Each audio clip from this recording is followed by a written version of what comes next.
L'histoire commence dans un sombre donjon rempli d'innombrables cadavres où un héros nommé Seo se tient devant un gigantesque monstre serpent, son épée ensanglantée à la main, prêt à l'abattre. Le serpent fonce sur lui à toute vitesse et Seo parvient tout juste à bloquer l'attaque avec son épée, sortant de l'échange indemne. Il a bientôt une idée et tente de prendre appui sur le mur du donjon pour frapper le serpent avec une attaque d'épée amplifiée, mais le serpent lit facilement son mouvement et le projette violemment contre le mur d'un puissant coup. Réalisant à quel point le combat est devenu dangereux, il décide qu'il doit en finir rapidement, alors il charge le serpent de front avec son épée désormais chargée d'un éclair. Malheureusement, son épée se brise en plein milieu de l'attaque et le serpent saisit l'occasion pour reprendre l'avantage. Alors que le serpent enfonce profondément ses crocs dans son corps, Seo le poignarde désespérément encore et encore avec sa dague, mais aucun de ses efforts ne semble avoir le moindre effet réel sur la créature. Le serpent l'écrase alors violemment au sol et commence à avaler lentement son corps, tandis qu'il hurle de douleur. Avec la moitié de son corps déjà dévoré, le serpent se contente de fixer Seo pendant un instant, se préparant à porter sa morsure finale. Seo sent soudain une vague de rage brûlante monter en lui et déclare qu'il est hors de question qu'il meure comme une sorte de lâche. Il accepte que la mort vienne le chercher, mais juste avant que le serpent puisse l'achever complètement, le temps se fige brusquement autour de lui et il commence à entendre une étrange voix inconnue l'appeler, se moquant de lui et le traitant d'homme pathétique. Seo entend clairement la voix et se demande d'où elle peut bien venir, tandis que la personne derrière cette voix est réellement choquée que Seo soit d'une manière ou d'une autre capable de l'entendre. Seo explique qu'il a toujours été capable d'entendre les voix des reliques et dit qu'il peut deviner qu'elle doit être une sorte d'objet divin. Alors il lui demande de détruire le monstre serpent et de le sortir de cet endroit. La voix se contente de rire en réponse et lui rappelle que la moitié de son corps a déjà été dévorée, donc même si elle se débarrassait du serpent pour lui, il n'y aurait tout simplement aucun moyen pour lui de survivre. Elle lui dit qu'il est vraiment un cas pitoyable, car même s'il est né avec un talent incomparable, il est né à la mauvaise époque et en a énormément souffert. Et maintenant, il va mourir sans jamais avoir eu la chance d'utiliser pleinement ses ruses intelligentes et brillantes. Entendre tout cela ne fait que remplir Seo d'une colère encore plus grande qu'avant. Il n'est pas entièrement sûr de la façon exacte dont il va s'y prendre, mais il jure de tout son être qu'il tuera un homme nommé Kwon Tae-jun, peu importe ce qu'il devra faire ou le temps que cela prendra. Voyant la profondeur de sa détermination et sentant son potentiel caché, la voix prend soudain une forme physique sous l'apparence d'un corbeau et apparaît juste devant Seo, lui disant qu'elle a décidé de lui accorder une seconde chance dans la vie. Elle dit qu'elle est impatiente et curieuse de voir s'il sera enfin capable de revendiquer le trône du roi cette fois-ci. Le corbeau envoie alors une puissante vague d'énergie directement dans Seo, et après qu'elle a parcouru tout son corps pendant un moment, il se retrouve soudain assis dans ce qui ressemble à un bâtiment public. Il reste complètement sous le choc en réalisant lentement que ses jambes ont d'une manière ou d'une autre été entièrement restaurées. Ce qui le choque encore plus, c'est de découvrir qu'il se trouve actuellement dans un commissariat de police sans absolument aucun souvenir de la façon dont il a fini là en premier lieu. Un policier à proximité l'informe qu'ils sont actuellement au milieu d'une enquête en cours et lui demande son nom. Seo reste assis en silence, trop absorbé par ses propres pensées et trop occupé à se demander si le fait d'être à nouveau en vie était, d'une manière ou d'une autre, l'œuvre de ce mystérieux corbeau divin. Puis Seo entend par hasard l'un des autres policiers parler avec désinvolture du fait qu'ils viennent tout juste d'entrer au tout début de l'année 2025 et cette révélation le laisse complètement stupéfait car cette année se situe exactement 15 ans avant son époque actuelle. Cela l'amène peu à peu à conclure qu'il a, d'une manière ou d'une autre, été renvoyé 15 ans dans le passé. Une femme vient alors le gronder parce qu'il ne répond pas à ses questions, mais Seo ne peut s'empêcher d'avoir l'impression de l'avoir déjà vu quelque part. Il se rappelle qu'elle est la mère du garçon aux cheveux bruns assis non loin, nommé Yu, et qu'ils se trouvent au commissariat parce qu'ils ont été pris dans une bagarre que Yu avait clairement essayé de provoquer avec Seo. Seo repense alors à la façon dont il avait réglé ce même problème 15 ans plus tôt et se souvient qu'on lui avait demandé de payer une somme extrêmement élevée en dommages et intérêts. Comme il était complètement fauché à l'époque, il s'était simplement mis à genoux et leur avait présenté ses excuses. La mère de Yu se rend compte que Seo n'écoute pas un seul mot de ce qu'elle dit, alors elle essaie de le gifler, mais Seo lui attrape rapidement la main et hausse la voix contre elle, lui disant que c'est son fils qui a commencé la bagarre en premier lieu, tout en soulignant qu'il réclame beaucoup trop d'argent en frais de règlement. Yu n'aime pas la façon dont Seo parle à sa mère, alors il lui lance immédiatement un coup de poing, mais Seo esquive facilement l'attaque et le projette au sol. Cela laisse Seo choqué pendant un instant, car il réalise que son corps est beaucoup plus léger qu'il ne devrait l'être. Cela l'amène à se demander si toutes les compétences de combat qu'il a développées au cours des 15 dernières années sont toujours intactes dans ce corps plus jeune. Si cela s'avère vrai, il réalise qu'il a eu une chance incroyable. Seo finit par être jeté dans une cellule de détention pour s'être montré agressif, et le son de la mère de Yu qui râle non loin commence à lui taper sur les nerfs. Pourtant, il sait que tout cela n'aura bientôt plus aucune importance une fois que les reliques commenceront à apparaître. En l'an 2025, de puissants tremblements de terre frappèrent différentes régions du monde, et plusieurs tombeaux anciens apparurent soudainement. Des reliques mentionnées dans des mythes, des légendes et de vieux contes populaires y furent découvertes. Les histoires transmises de génération en génération se révélèrent contenir un véritable pouvoir, et ceux qui entraient en possession de ces reliques obtenaient diverses capacités surnaturelles. À cause de cela, tout le monde se lança à la recherche de reliques. Seo se joignit lui aussi à cette quête à l'époque, et il finit par tomber sur ce qu'on appelait la relique de l'archéologue. À ce moment-là, Seo pensait qu'obtenir la connaissance du tombeau et de ses reliques mettrait fin à sa vie misérable et lui permettrait de repartir de zéro, mais c'est exactement à ce moment-là que la véritable folie commença. En commençant par Monsieur Kwon, le plus grand président de toute la ville, de nombreuses personnes qui avaient mis la main sur des reliques prirent des mesures pour s'assurer que personne d'autre qu'elle-même ne puisse excaver davantage de ces reliques. Heureusement, le talent naturel de Seo pour trouver des reliques fut reconnu et il fut recruté par Monsieur Kwon en personne. À partir de là, il finit par accepter tous les sales boulots que Monsieur Kwon lui confiait, se résignant à être connu comme le chien du président et à supporter toutes les insultes qui allaient avec. Assis dans la cellule, Seo réalise que ce n'est qu'une question de temps avant que les reliques commencent à réapparaître et que tout autour de lui sombre dans l'anarchie. Il se dit que le fait d'être désormais beaucoup plus fort qu'avant est un avantage, mais il sait aussi que la force seule ne suffira pas cette fois. Il doit réunir des fonds pour les excavations le plus vite possible, mais il ne sait pas vraiment comment s'y prendre. Une ligne de texte lumineuse apparaît alors soudainement devant lui, et Seo pense d'abord qu'il est peut-être en train de perdre la tête, mais il comprend ensuite que cela doit être l'œuvre d'une relique. Il se lève et tente d'invoquer le corbeau qui l'a ramené à la vie, mais à la place, un écran de statue apparaît devant lui et l'informe que sa nouvelle quête consiste à éveiller les 4 talents d'un pilleur de tombes, ce qui le prend complètement au dépourvu. Un garde passe devant lui et ne semble pas du tout remarquer l'écran de statue, ce qui fait comprendre à Seo qu'il est le seul à pouvoir le voir. En plus de cela, il réalise qu'il est actuellement capable de voir les objets dans un rayon d'1 mètre autour de lui, ce qui était à l'origine une capacité liée à la relique de l'archéologue. Mais comme il ne possède plus cette relique, il se demande pourquoi cette capacité est encore restée en lui. Seo examine de plus près son écran de statue et voit qu'il a déjà obtenu l'un des 4 talents, ce qui signifie qu'il lui en reste encore 3 à débloquer. Cela le soulage un peu, car cela veut dire qu'il a déjà une petite longueur d'avance. Mais il ne peut toujours pas s'empêcher de se demander pourquoi la relique du corbeau fait tout cela pour lui. Le détective Kim arrive alors pour faire sortir Seo sous caution, et une fois dehors, Kim dit à Seo qu'il n'a vraiment pas de chance, puisque Yu est apparemment un récidiviste quand il s'agit de provoquer les gens pour les pousser à se battre. Tandis que Kim prend toute l'affaire à la légère en riant, Seo réfléchit silencieusement et se souvient que le détective Kim était la seule personne qui soit jamais restée à ses côtés lorsqu'il n'avait absolument rien. Ils commencent ensuite à rentrer ensemble et en chemin, Seo demande à Kim s'il a remarqué des incidents étranges récemment. À en juger par l'air confus de Kim face à la question, Seo comprend que les reliques n'existent pas encore dans cette version du monde. Après s'être dit au revoir, Seo s'éloigne seul et réalise que c'est exactement le moment où les tombeaux commencent à peine à apparaître et où il n'existe encore aucun utilisateur de reliques, ce qui signifie que c'est maintenant sa chance parfaite de prendre de l'avance. Il mentionne que la plupart des premières reliques sont apparues en Europe et en Amérique. Pourtant, Seo continue de réfléchir à des moyens de mettre la main sur de l'argent puisqu'il doit acheter des billets d'avion. Alors qu'il tourne dans une ruelle, il tombe directement sur le gang pour lequel il travaillait dans sa vie passée et il esquisse un sourire en se disant qu'il vient de trouver sa vache à lait. Dans sa vie passée, il avait été tellement désespéré par le manque d'argent qu'il avait fini par travailler pour ce même gang et pendant cette période, il avait été traité pire qu'un chien. L'un des membres du gang essaie de gifler Seo au visage, mais Seo le met facilement à terre d'un seul mouvement rapide. Seo se tourne ensuite vers les autres et leur dit qu'il démissionne et que tout ce qu'ils ont à faire maintenant, c'est lui payer les salaires impayés et l'indemnité de départ qu'ils lui doivent. Mais le gang refuse de reculer et fonce droit sur Seo, même si Seo utilise facilement ses compétences en arts martiaux pour les mettre à terre les uns après les autres. Les membres du gang sont totalement stupéfaits par les capacités de Seo, puisqu'il avait toujours été considéré considéré comme un cas désespéré en matière de combat. Au bout d'un moment, Seo remarque que ses mains commencent à trembler, alors il décide d'en finir rapidement. À un certain moment, la seule personne encore debout est le chef du gang, et désespéré de vaincre Seo, il sort sa lame spéciale et se prépare à lui foncer dessus. Seo repère immédiatement la lame et comprend aussitôt qu'il s'agit d'une relique. Il n'est pas entièrement sûr de savoir pourquoi une chose pareille existe déjà aussitôt dans l'Apocalypse, mais il est certain d'une chose, elle va être à lui. Seo arrache la lame des mains du chef du gang et décide de montrer aux autres membres ce dont cette arme est réellement capable. Celle-ci augmente considérablement sa vitesse et sa force, lui permettant de vaincre tous les membres du gang en seulement quelques secondes. Après avoir laissé plusieurs d'entre eux avec des blessures au couteau, les survivants perdent tout leur courage et ne pensent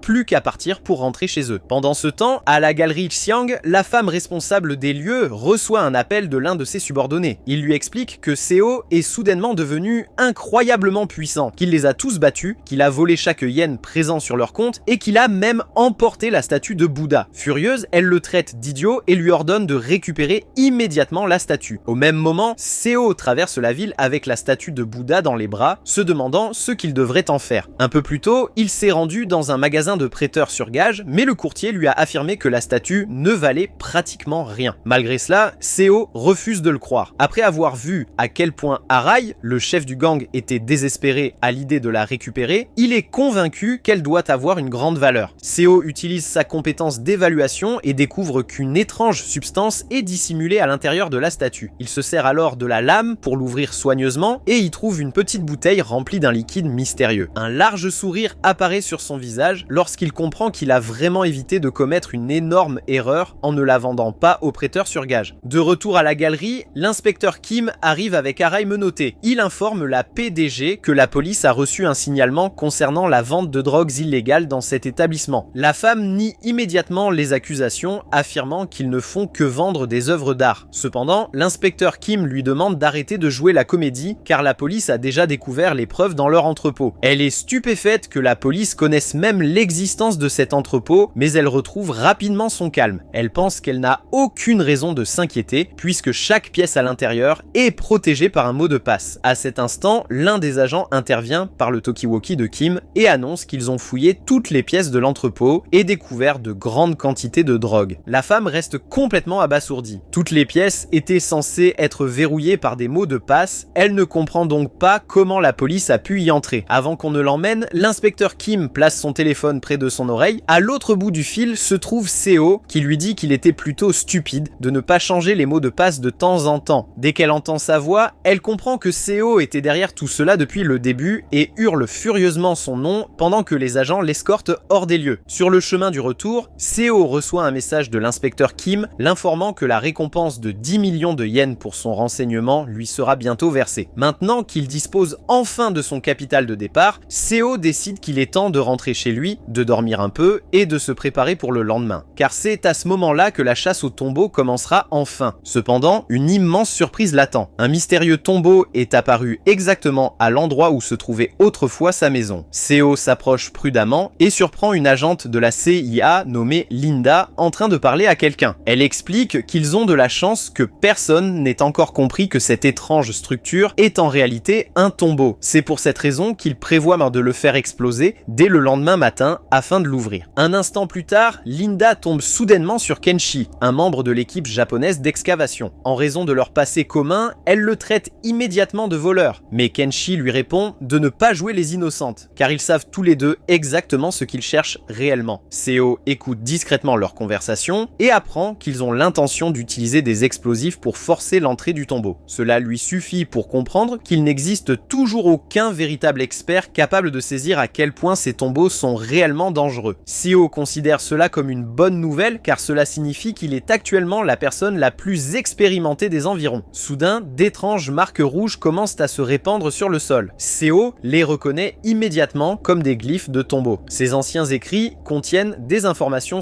importantes sur le tombeau. Quiconque est capable de les lire peut découvrir où se trouve l'entrée cachée, mais aussi connaître l'emplacement des pièges dangereux avant d'y pénétrer. Seo étudie attentivement les glyphes et presque instantanément son système s'active. Une notification apparaît annonçant qu'il vient d'acquérir la compétence linguistique. Cette nouvelle capacité améliore considérablement sa compréhension de toutes les langues. Grâce à elle, les les étranges symboles deviennent soudainement faciles à déchiffrer. Après avoir examiné les inscriptions pendant un moment, Seo comprend rapidement où se trouve l'entrée. Sans perdre une seconde, il active le passage caché et le frappe avec sa lame. Au moment où son attaque atteint sa cible, une gigantesque explosion jaillit vers le ciel, projetant une puissante onde de choc dans toute la zone. Le bruit assourdissant attire immédiatement l'attention de tout le monde, y compris celle de Linda et Kenshi. Tous les deux se tournent rapidement vers la source de l'explosion et découvrent qu'un événement incroyable est en train de se produire. L'entrée du tombeau est en train de s'ouvrir toute seule. Craignant de perdre leur chance si elle se referme, ils courent dans sa direction aussi vite que possible avant de sauter à l'intérieur. Pendant ce temps, Seo poursuit calmement son chemin dans les profondeurs du tombeau. Après avoir marché un moment, il arrive devant un étang mystérieux qu'il reconnaît immédiatement grâce à ses souvenirs du futur. Il sait déjà exactement ce qui se cache sous l'eau. Si une relique est jetée dans l'étang, elle réveillera le serpent qui y dort depuis d'innombrables années. Sans la moindre hésitation, Seo lance sa lame dans l'eau. L'étang paisible commence aussitôt à trembler tandis que de grandes vagues se répandent à sa surface. Quelques instants plus tard, le serpent géant émerge lentement de l'eau et ouvre les yeux après son long sommeil. Il accueille son nouveau visiteur avant d'ouvrir son immense gueule. À l'intérieur se trouvent deux armes reliques de grande qualité. Le serpent demande à Seo laquelle de ces armes il a perdu. Seo sait déjà qu'il ne s'agit de rien d'autre qu'une épreuve. Dans le futur, de nombreux pilleurs de tombeaux cupides ont échoué parce qu'ils avaient menti en prétendant que l'une des armes précieuses leur appartenait. Le serpent punissait immédiatement quiconque répondait de manière malhonnête. Se souvenant de cette leçon, Seo dit calmement la vérité et affirme qu'aucune de ces armes ne lui appartient. Le serpent se réjouit de son honnêteté, il félicite Seo avant de lui présenter sa véritable lame. Tout semble se dérouler exactement comme prévu. Seo lui demande poliment s'il peut examiner son arme de plus près. Le serpent baisse sa garde pendant un très bref instant. Au lieu d'accepter paisiblement sa récompense, Seo attaque soudainement. Il saisit sa lame et frappe le serpent sans prévenir. La créature géante pousse un cri de douleur et lui demande pourquoi il l'attaque après avoir réussi l'épreuve. Seo n'hésite pas à lui répondre. Il explique qu'il ne fait absolument pas confiance aux reliques. Ce n'est pas parce qu'une personne réussit l'épreuve d'une relique qu'elle recevra forcément une récompense équitable. Il existe toujours une possibilité que la relique ait d'autres intentions. Seo se souvient même avoir entendu parler d'un autre pilleur de tombeaux qui avait réussi l'épreuve d'une relique avant de devenir fou et de se transformer en tueur en série. Après avoir entendu des histoires pareilles, Seo n'a aucune intention de prendre des risques inutiles. S'il existe la moindre possibilité que le serpent le trahisse, il préfère éliminer la menace immédiatement. Le serpent entre dans une colère noire et fonce droit sur lui. Seo réagit aussitôt en sautant très haut dans les airs avant d'enfoncer profondément sa lame dans le corps de la créature. Un nouveau rugissement de douleur résonne dans toute la salle. Même après avoir subi une blessure aussi grave, le serpent refuse de s'effondrer. Sachant que des attaques ordinaires ne suffiront pas, Seo active sa technique de domination. Une puissante vague d'énergie jaillit de son corps et pénètre directement dans le serpent. La créature hurle une nouvelle fois tandis que la technique commence à soumettre sa volonté. La domination est une capacité spéciale permettant à son utilisateur de forcer une relique à obéir à ses ordres. Elle s'oppose totalement à l'affinité qui permet au contraire de contrôler une relique en établissant une relation de confiance avec elle. Cependant, aucune de ces deux méthodes n'est considérée comme parfaite. La relation idéale entre une relique et son propriétaire est connue sous le nom de compatibilité. Dans ce cas,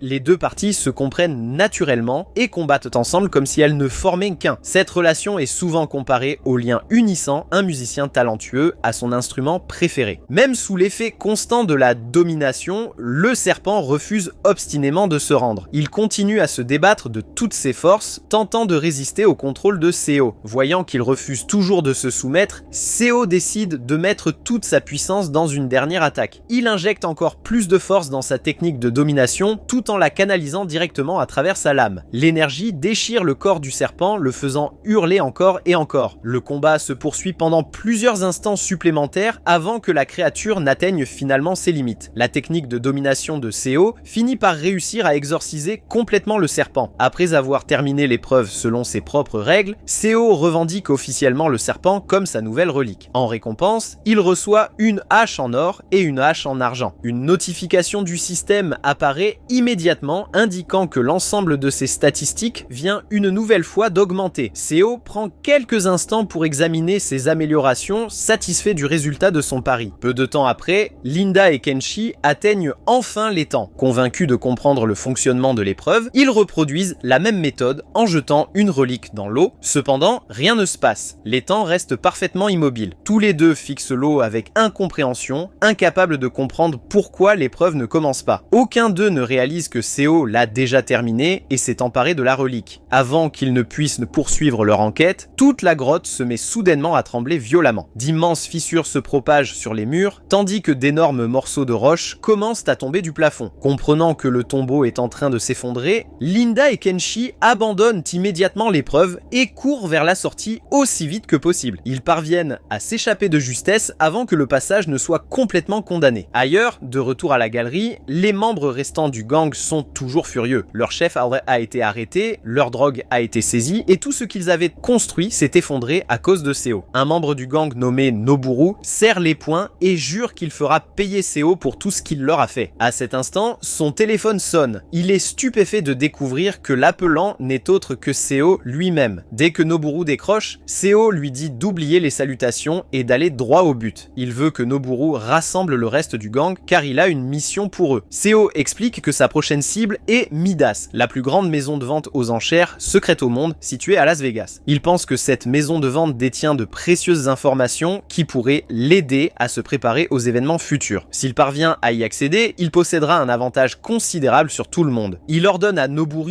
et à ses hommes d'assister à la vente du mois, d'acheter plusieurs objets bien précis et de surveiller un homme nommé Jack Cayman, plus connu sous le nom de JK. Cependant, Seo pense silencieusement que Jack Cayman n'est pas réellement le véritable pseudonyme d'Ogawara. Noburu lui fait rapidement remarquer qu'il est presque impossible d'entrer chez Midas. Seules les personnes extrêmement riches et influentes sont autorisées à y participer. Seo lui répond simplement de ne pas s'inquiéter des dépenses, il promet de les payer généreusement s'ils accomplissent la mission. Puis, d'une voix calme, il leur rappelle que refuser n'est pas vraiment une option. Ils peuvent soit accepter la mission, soit le laisser les rouer de coups une nouvelle fois. En se souvenant de la manière dont Seo les a écrasés auparavant, Noburu et les autres décident instantanément qu'accepter la mission est de loin le meilleur choix. Le lendemain, Seo se prépare à reprendre sa chasse aux reliques. Avant de quitter son domicile, il jette un regard de l'autre côté de la rue et remarque un journal télévisé diffusé sur un grand écran. Le présentateur annonce qu'un 4e meurtre inexpliqué vient de se produire. Selon le reportage, le suspect aurait tenté de se suicider en s'immolant par le feu. En entendant cela, Seo comprend immédiatement que tout se déroule exactement de la même manière qu'avant l'apparition des premiers tombeaux dans le futur. La chronologie n'a pas autant changé qu'il l'espérait. Alors qu'il continue de marcher, Seo percute accidentellement Kenshi, qui le reconnaît immédiatement. Le fait de voir Kenshi à cet endroit révèle quelque chose d'important à Seo. Si Kenshi est apparu ici, cela signifie qu'un autre tombeau est presque certainement sur le point de se manifester. Seo remarque également que Kenshi transporte une relique. Cependant, il est évident qu'il manque encore d'expérience, puisqu'il ne cherche même pas à dissimuler l'aura de celle-ci. Toute personne suffisamment expérimentée pourrait facilement la détecter. Kenshi est encore en train de crier furieusement sur Seo parce qu'il l'a bousculé lorsque le sol se met soudainement à trembler sous leurs pieds. Seo comprend immédiatement qu'un nouveau tombeau est en train d'apparaître. Sans prononcer un mot de plus, il se précipite vers la source de la perturbation, déterminé à y arriver avant tout le monde. Presque au même moment, le téléphone de Kenshi se met à sonner. Pensant recevoir une mise à jour ordinaire, il décroche sans trop y réfléchir. Mais son associé lui annonce une nouvelle stupéfiante. L'homme coréen transportant la hache en or et la hache en argent a été aperçu dans les environs. Dès que Kenshi entend ces mots, tout devient soudainement clair. Il comprend enfin que Seo était depuis le début l'homme mystérieux annoncé dans la prophétie. Après l'apparition complète du tombeau, Seo et les autres se réveillent à l'intérieur de cette mystérieuse sépulture. En regardant autour de lui, Seo remarque immédiatement quelque chose d'étrange. Plusieurs épées brisées sont éparpillées dans toute la zone et beaucoup d'entre elles sont directement plantées dans le sol. À la vue de toutes ces armes détruites, Seo comprend que la relique cachée dans ce tombeau doit être incroyablement puissante. Il examine alors les armes de plus près et reconnaît soudain leur style de fabrication. Il comprend que ces épées ont été forgées par les Muramasa, une célèbre et ancienne famille de forgerons. La famille Muramasa est réputée pour avoir créé des armes extrêmement puissantes et ces épées sont considérées comme des trésors nationaux en raison de leurs tranchants exceptionnels. Leurs armes sont si célèbres que, même après tout ce temps, les gens sont encore capables de les reconnaître grâce à leur fabrication unique. Seo en déduit donc que les épées brisées recouvrant le sol ont sûrement été créées par le clan Muramasa. Il pense également que le tombeau lui-même doit être étroitement lié à cette famille et à ses armes. Si autant de leurs épées se trouvent dans cet endroit, alors la relique cachée ici pourrait elle aussi avoir un lien avec eux. Cependant, avant que Seo puisse poursuivre ses recherches, son système apparaît soudainement devant lui avec un avertissement important. Il l'informe que l'aura maléfique du tombeau a commencé à attaquer son corps. Seo s'inquiète immédiatement et relève sa manche pour examiner son bras. Il remarque alors que sa peau commence à brûler, comprenant à quel point la situation est dangereuse. Seo sait qu'il doit trouver la relique et s'échapper du tombeau aussi vite que possible. Malheureusement, les choses ne se déroulent pas aussi facilement qu'il l'espérait. Seo continue d'explorer le tombeau, pensant pouvoir trouver la relique assez rapidement. Cependant, l'endroit se révèle bien plus vaste qu'il ne l'imaginait. Il traverse une zone après l'autre, mais il ne trouve toujours aucune trace de la relique.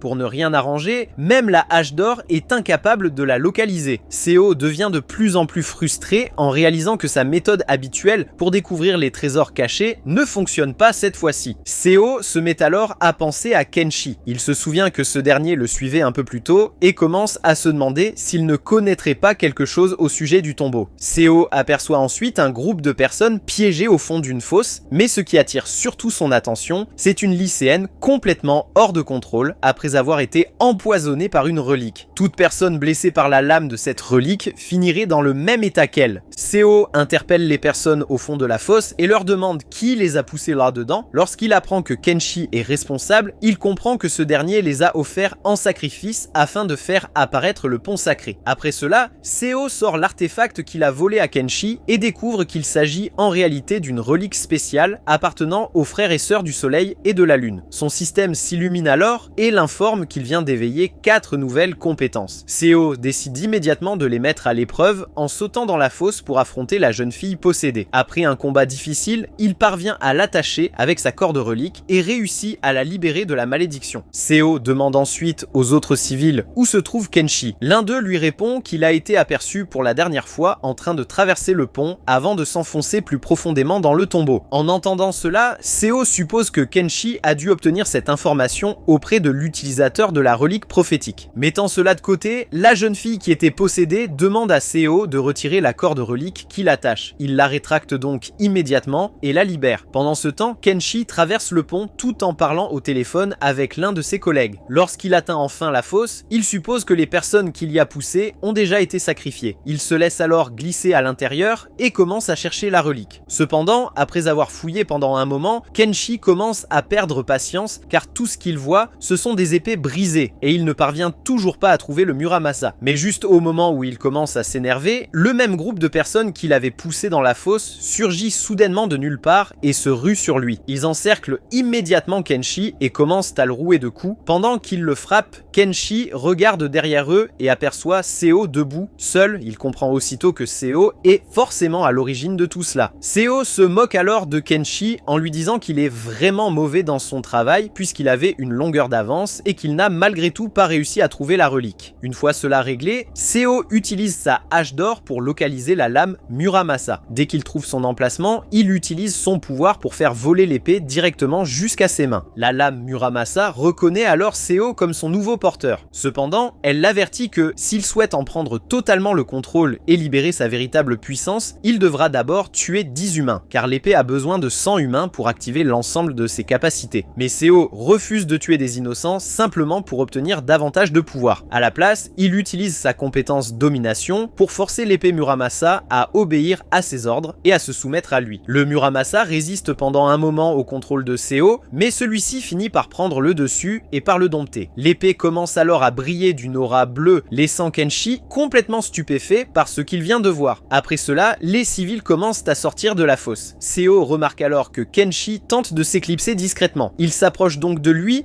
tapote l'épaule et lui fait comprendre qu'il ne trompe personne. Kenshi se met immédiatement à supplier Seo de le laisser sortir de la fosse. Il lui promet même toutes sortes de récompenses s'il l'aide à s'échapper. Mais Seo ne s'intéresse à rien de ce que Kenshi peut lui offrir. À la place, il lui enfonce simplement le genou dans l'estomac avant de sortir lui-même de la fosse. En partant, Seo ordonne au tombeau de se refermer. Celui-ci obéit, provoquant la chute de plusieurs énormes rochers qui écrasent Kenshi à l'intérieur. Pendant ce temps, le parlement japonais regarde les informations et son président devient extrêmement furieux car tout le monde ne parle plus que des tombeaux et des reliques. Il Il est particulièrement en colère contre Mori, le chef de l'équipe d'excavation, puisque ce dernier lui avait déjà assuré qu'il s'occuperait de tout. Mori affirme alors au président que la situation est différente désormais. Comme Seo est devenu leur principal problème, il promet de l'éliminer personnellement. Pendant ce temps, dans une salle de bain, Seo examine son bras couvert de cicatrices et comprend rapidement que ses blessures sont dues à l'utilisation de sa compétence domination. Chaque fois qu'il emploie cette capacité pour prendre le contrôle d'une relique, celle-ci est réinitialisée, mais le processus endommage également son propre corps. Plus la relique est puissante, plus les dégâts subis par Seo sont importants. Il comprend donc qu'il ne survivra pas longtemps s'il continue d'utiliser domination de cette manière. Seo continue de se plaindre de ses blessures pendant un moment, puis plonge la main dans sa poche et en sort une petite relique en forme de pilule. Il décide de l'avaler et dès qu'il le fait, il est stupéfait de voir toutes les brûlures sur son corps disparaître complètement. En plus de cela, il obtient également une nouvelle capacité appelée tolérance. Allongé sur son lit, Seo comprend rapidement que la compétence tolérance lui permet de neutraliser les poisons. Cela lui rappelle le corbeau qu'il a envoyé dans ce monde et il commence à se demander pourquoi celui-ci chercherait volontairement à lui rendre la vie beaucoup plus facile. Son système l'informe alors soudainement qu'une relique de rang S est en train de l'observer. Seo se demande aussitôt s'il pourrait s'agir du livre des prophéties, un ancien trésor du Japon. Contrairement aux reliques ordinaires, le livre des prophéties ne crée pas de tombeau. À la place, il choisit lui-même son propriétaire et la personne qu'il a sélectionnée est une jeune fille nommée Yuka. Le gouvernement japonais a rapidement découvert l'existence du livre et a proposé à Yuka une offre généreuse afin de pouvoir l'utiliser lors de ses opérations d'excavation. Tout s'est bien passé pendant un certain temps, mais Yuka n'a jamais vraiment été du genre studieuse et elle a toujours eu du mal à comprendre la langue ancienne du livre. Puis, un jour, une étrange prophétie est soudainement apparue et il était évident que les choses s'étaient très mal terminées pour Yuka. Dans le présent, il est enfin temps pour elle de consulter une nouvelle fois le livre des prophéties. Cependant, elle est bouleversée lorsque le livre lui annonce soudainement qu'elle va mourir. Toutefois, cette situation fait en réalité partie du plan de Seo. Il se trouve désormais au Japon, assis dans un restaurant où il mange tranquillement des sushis en attendant que les agents japonais fassent irruption. Ils savent qu'ils doivent penser qu'il est venu pour tuer Yuka. Les agents demandent alors à Yuka de jouer le jeu, de servir Seo comme un client ordinaire et de le regarder directement dans les yeux afin que le livre des prophéties puisse le marquer complètement. Ils lui ordonnent également de leur faire signe si quelque chose d'inhabituel se produit. Yuka entre dans le restaurant et tombe immédiatement sous le charme de Seo car elle le trouve incroyablement séduisant. Lorsque Seo porte soudainement la main à son épée, les agents à l'extérieur se préparent aussitôt à intervenir. Mais avant qu'ils puissent faire quoi que ce soit, Yuka ferme brusquement la porte, les empêchant d'entrer. Yuka commence alors à flirter avec Seo par message, puisque tous les deux ne parlent pas la même langue. Seo reconnaît que Yuka dégage une énergie très attirante. Alors il décide de se prêter lui aussi au jeu de la séduction. Pendant ce temps, les agents continuent d'attendre dehors, totalement inconscients de ce que Seo est en train de préparer. Soudain, une explosion retentit à l'intérieur du restaurant. Lorsque la fumée se dissipe, les agents découvrent qu'ils ont été ligotés par la corde relique de Seo. Celui-ci sort ensuite tranquillement du restaurant, accompagné de Yuka. Laissant les agents attachés derrière eux, Seo se tourne vers elle et lui demande où elle souhaite aller pour leur premier rendez-vous. Seo et Yuka sortent